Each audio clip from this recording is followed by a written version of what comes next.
all I say to you tonight is, and I say to Madam Rashavi, your fight is our fight. We are with you.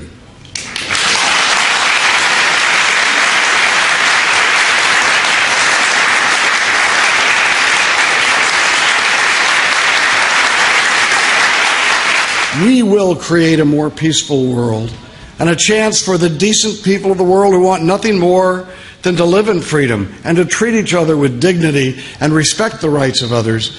We will prevail over the mullahs in Iran and the dictators who use religion as an excuse to murder and oppress their own people.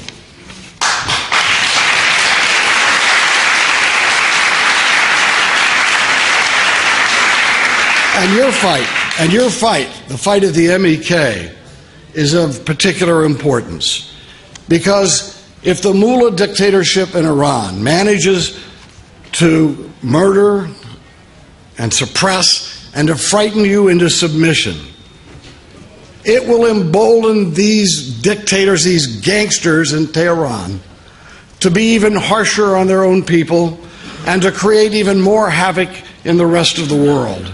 We must stand together with all those people in Iran, including the MEK, in this fight, because their fight is our fight.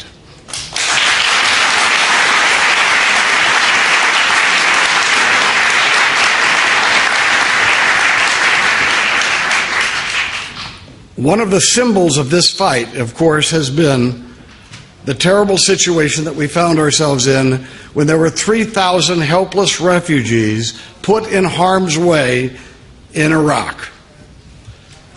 And it has been a struggle, and I want to thank Judge Poe for being such an important part of this struggle to make sure that we delisted the MEK.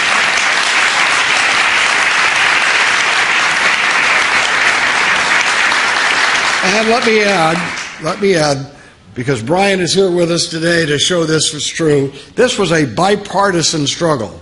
This was a bipartisan struggle in the United States.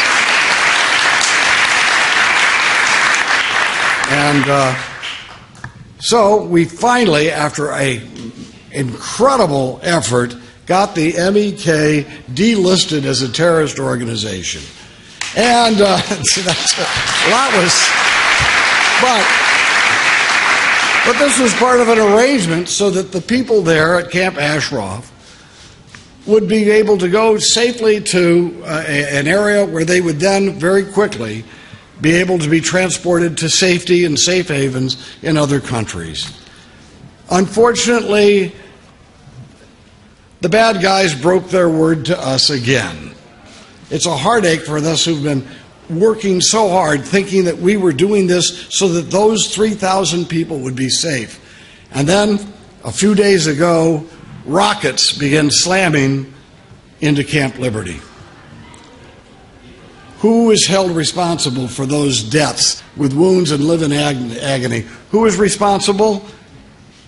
Yes, the mullah regime obviously has put pressure on, but I will tell you, Prime Minister Maliki will be held responsible for any attacks and deaths of those people in Camp Liberty. We will hold him responsible. If there are more attacks, we will put forward a resolution declaring Maliki and his government a supporter of state terrorism to be treated as a terrorist regime.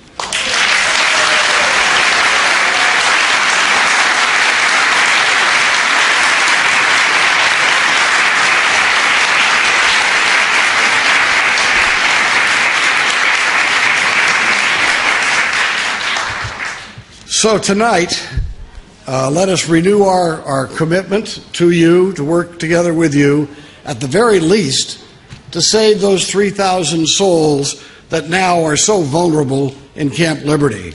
But let us also renew our commitment, because those souls are symbolic. They are symbolic of the people of Iran, who are sit helplessly before a gangster regime that doesn't think twice about murdering them and killing unarmed people. The people in Camp Liberty are symbolic of their fellow Iranians, And the people of Iran are symbolic of the people of the world who languish under tyranny in every country. It is up to us to declare our solidarity. We now need to declare our solidarity with people throughout the world who struggle against the tyranny of radical Islam and whatever tyranny suppresses the spirit of humankind. And how will we show that? We will show that through, number one, protecting the people at Camp Liberty. Number two, working with you, madam, to making sure that the people of Iran have an alternative. And number three, for all of us to stand together in these days and stand tall until sometime in the future we can say that we defeated those forces in Islam that would use Islam as a tool of oppression instead of an honest religion that should be respected along with all the other faiths of the world.